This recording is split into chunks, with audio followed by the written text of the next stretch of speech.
It was readathon month, and I read the most books this month so far this year. Hey everyone, Fina from Fina Reads. Welcome and welcome back to my channel today with my April wrap-up, which means we get to talk about all the books that I read in the month of April, which was also a readathon month. Every April over at the Bookstamer Discord is the Battle of the Bands, and I joined this one as well. I managed to read 8 books, and with revealing this number, I'm already moving into the stats, because before I will talk about the books, we will talk about my reading stats and we'll walk through my shelf control report. I have a little haul for you as well as part of that. And then we're diving deep into all the books that I read in April. Reading stats. All right, let's go. We're loving some nerdy numbers here on this channel. 8 books. That's what I read in the month of April. I already mentioned that, with a total of 2,522 pages. Still below the average that I want to be at. No DNFs. Out of the 8 books that I read 4 physical, 2 ebooks, 1 audiobook, and then 1 audiobook physical book mix. 3 of those were fantasy, 3 sci-fi, 2 horror. I started 2 new series, I continued 2 new series, and I read 4 standalones. And then I loved 3 of the books that I read, and I liked 5 of the books, and then the other way around, 5 of the books were self-published, 3 were traditionally published. So all in all, a really good month. So let's see if that is also true for my shelf control report.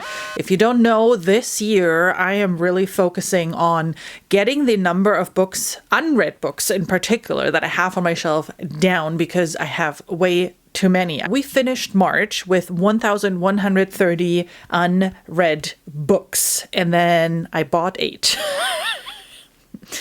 To be fair though, and I will show you that in the haul, I received a lot of the Kickstarters that I've backed over the last months and some even years. I didn't remove any. I was about to get rid of a whole series, and we will talk about that a little bit later, but then I was convinced to keep going with it. Out of the 8 books that I read this month, 7 were books that I owned. So Mathi, I ended up at 1,129 unread books. Yay, it's less than last month. Downward trend again. So I did good. So with that, let's go into the haul, and I'll show you real quick the books that I got. Let's start with the ARC. Daniel Burnett, who, if you've been on booktube for a while, is probably a known name, is coming out with an omnibus of his Nightfall Chronicles volume 1 to 6, and he is currently sending this out to reviewers and, ARC folks, and I got asked too if I want one, and I was like, yes. I read Nightfall, the first book in the Nightfall Chronicles, a while ago, and I found it really interesting. And now that I have this review copy, I already read the first book again to remind myself what it is all about, and I will tell you about that later. I also have an interview planned with Danielle at the end of May, so keep an eye out for that. Hit the subscribe button if you're interested in, listening into that interview. It will be a live one, and I'm excited to talk with him about his horror series. Another Kickstarter that arrived is volume 1 in the Chaswick of Land series, which is Time Becomes Relevant by Kai Esso. And this one, my friends, I am so happy to own a physical copy. She also sent a bookmark with it and a sticker that is flying around somewhere. I apologize. Do you ever had this feeling where you read a book and you can't really put in words as to why, but you're just in love with it? Like every time you just think about this book, you think about the characters, there's this warm feeling that is coming up inside. That's how I feel about Chaswick of Land. Like, this has been such a fantastic reading experience, and I will treasure this book for a long time to come. And I'm really excited to see how the journey for Shaz and Magnolia, our 2 main characters, continues. The next Kickstarter that arrived is book 1 and 2 in the special editions of The War of the 9 Fairy Realms by Megan Haskell. That is her more epic fantasy series. I've read her Sonyara Chronicles already, loved it. This sits in the same world. As you can see, the weapon wraps around the whole spine, the weapons that are on the main cover, and it's gorgeous.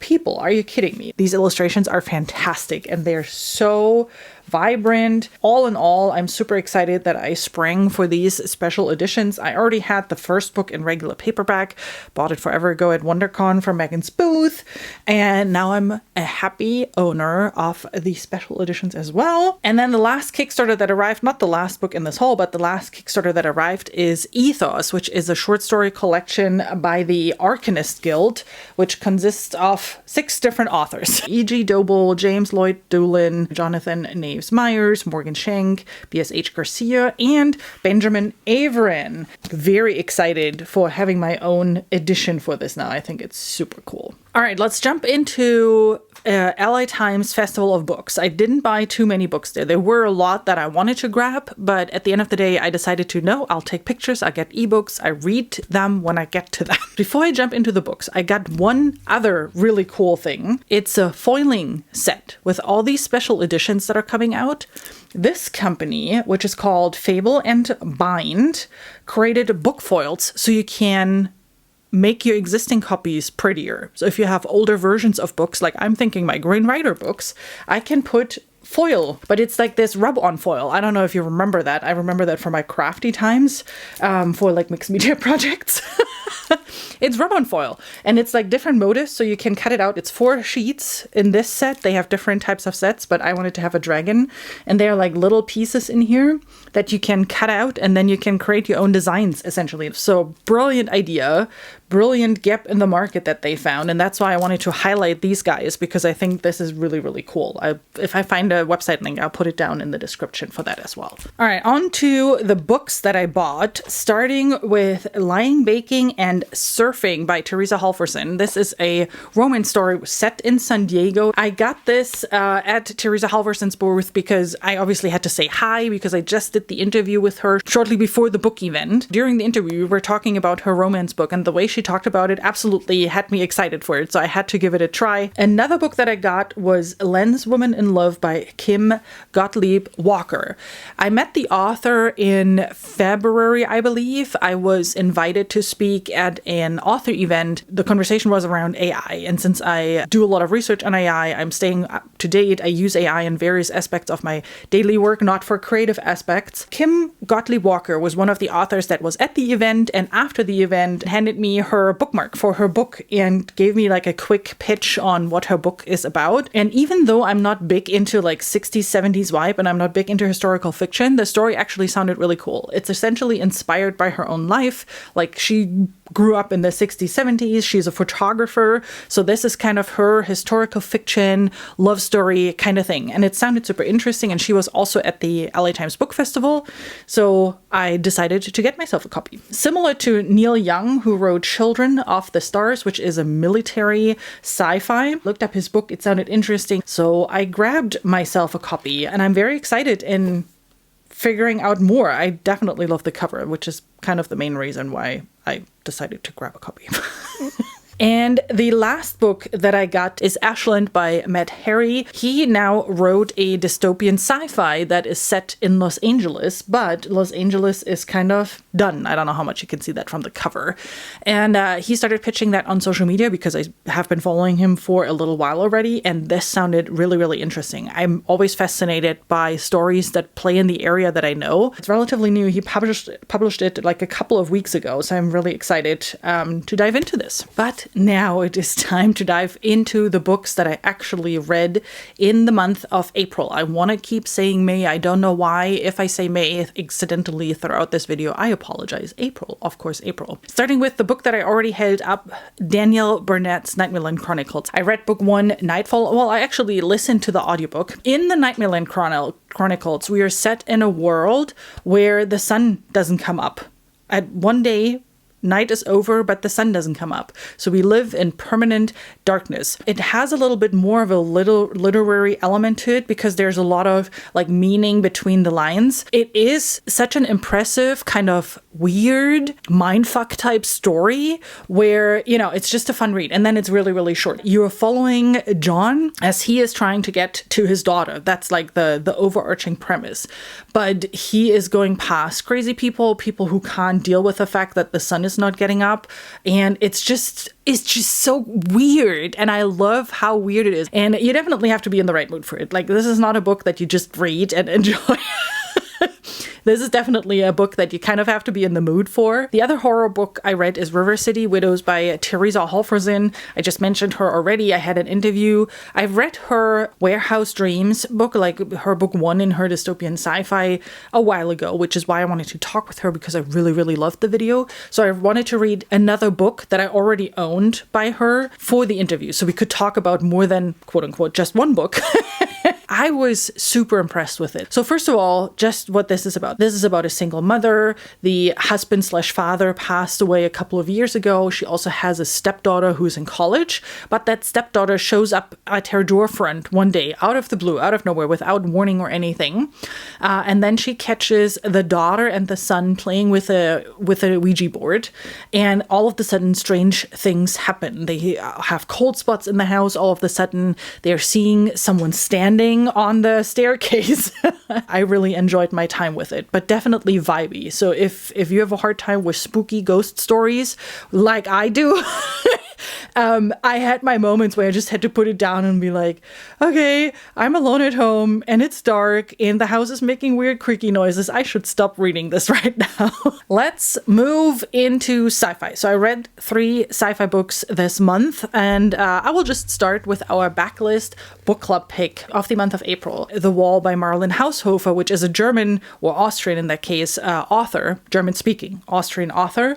I've never heard of her. Like, she is supposed to be really big, like really well-known German author. I've never heard of her before. This was one of the more literary books. So this is dystopian sci-fi, which, how do I explain this book? It is so weird. Plays in the Alps in Germany.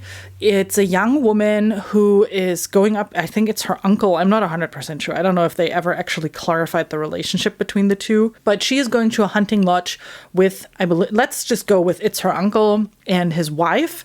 And they just want to spend a couple of days in that hunting lodge all the way up in the Alps. And the uncle and wife go to town to, I don't know, grab a drink one night. And she wakes up the next morning and they never came home. And she's like confused as to why, what is happening here. And then she goes out, gets ready, and goes on a walk with a dog and runs into a glass wall and realizes, that wasn't here before. When this started, I was like, oh, is this the inspiration for Under the Dome by Stephen King? Spoiler, it's not. At least I don't think so, because this story goes into a very different direction than Under the Dome goes. But yeah, it's a similar idea. Like, she is behind a glass wall and there's no one else there with her, just her dog. And later she finds a cow, and then a random cat is also showing up. And that's kind of who she lives with now. Like, that's kind of how it starts. And you're like, oh yeah, this is really interesting. So what's with the wall? And how does she deal with it? Blah, blah, blah. And then it kind of turns into a nature documentary. Survival documentary. It's super weird. She is now 2-3 years in the future and is writing down, like summarizing what has happened up till this point. You follow her day to day as she wakes up in the morning, does breakfast, pours milk for the cat, milks the cow, prepares the barn, that kind of stuff. Very mundane stuff. And that's where the literary aspect comes in, while she's still kind of grappling with the situation that it's now just her and how she gets herself attached to the dog, the cow, the cat. I don't really know where to put it. You don't get answers. It is incredibly open-ended. Like, there's something relatively big that is happening at the end, but then there's zero explanation. It just happens within 2 sentences. It's one of those books where I'm really glad I read it at this point, but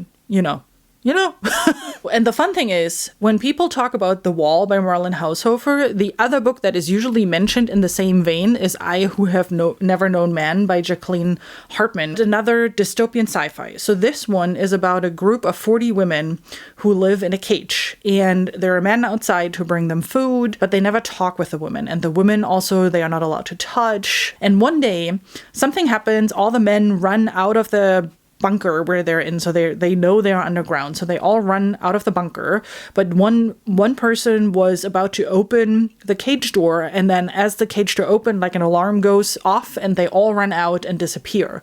And the women are all sorts of confused as to like, what are we supposed to do now? And one of them decides to go out of the cage and look what's going on, and realizes then, oh, all the men are gone. I didn't know what to expect with this book, if that makes any sense, but it was definitely not what I was expecting. This was weird. I like this better than The Wall, but similar to The Wall, it's like, okay, I read it. I don't think I need to read it again. Again, it's more on the literary side where it has a lot of themes that it goes through. And it's, again, literary is not that much my thing. I vibe with this a little bit better because it is about women empowerment and, you know, how women thrive if men don't control them, like kind of these types of themes. So in that sense, it is something that I'm generally interested in. If it's good to read it, I guess. But I don't feel any better now. Does it make any sense? I hope so. So that was the other one. The third sci-fi book that I read was Golden Sun by Pierce Brown. Like something completely different than the Wall and I Who Have Never Known Men. I mean, there are worlds between the two. Like, I'd rather read to the rest of my life these weird literary dystopian books than this. If you've watched my March wrap-up, you know that I had a big rant session on Red Rising. And I will skip this part. I will just not rant about it. Just know I didn't like this much more either. This is a little bit better than Red Rising, but overall I was not impressed with it. I'm just not the right audience for this. Like, I think that's really what it comes down to. I'm the wrong audience for this book. Although I have to say, I had moments more towards the beginning where I actually started, reading and enjoying it and being like excited to continue reading it and saying, oh, okay, are we going into a different direction? Like, there were a couple of things that were happening that I thought were really interesting, but then it turned into the same stuff, kind of like Red Rising. And I was actually at the point where I said, okay, you know what? It's not the series for me. We'll just move on. And then I started talking to Esme and to Stacy. And both of them told me things about not Morningstar. So they said Morningstar is more of the same and I probably won't like it. But the series after goes into a slightly different direction and we get other point of views, because my biggest gripe is with Darrow. I cannot stand this guy. I know there is a reason for that, but still I cannot stand him. They were saying the second arc changes and you get other POVs and there's a different storyline that goes along, and Morningstar actually resolves some of the gripes that I have. I will force my way through Morningstar and then I will read Iron Gold and we will see where this is going.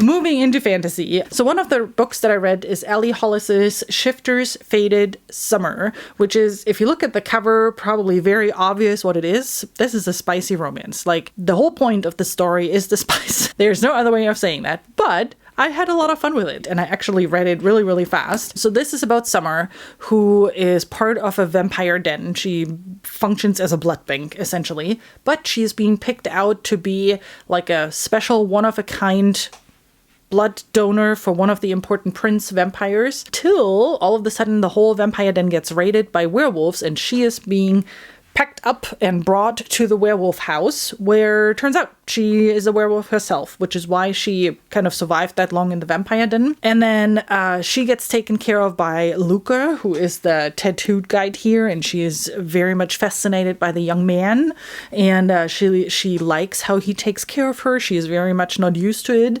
and you follow her struggles with her attraction to him while she's figuring out, okay, what does it mean that I am a werewolf? While at the same time, the alpha, Kate, this young man over here, does not want to have her there and thinks she's actually a problem because of her time at the vampire den and her struggles and all that fun stuff. It was a lot of fun. I mean, there's really bad type of spicy books like this, but this one was a lot of fun. Cheeky, tropey, but I loved it. It reminded me very much of the like 2000s, early 2000s Twilight part, right? When all of this was happening and all of this was trendy. This is more of that, but with that new Omega-verse kind of Ellie Hazelwood Bride type of aspect towards it, if that makes sense. Next up, I read book 2 in the Moonlight Dragon series by Nicolette Andrews, and I literally just hopped off the interview with her. So we had a really fun conversation online and then offline behind the scenes. We talked for a couple hours about all sorts of stuff. I love her series. Like, it is so much fun.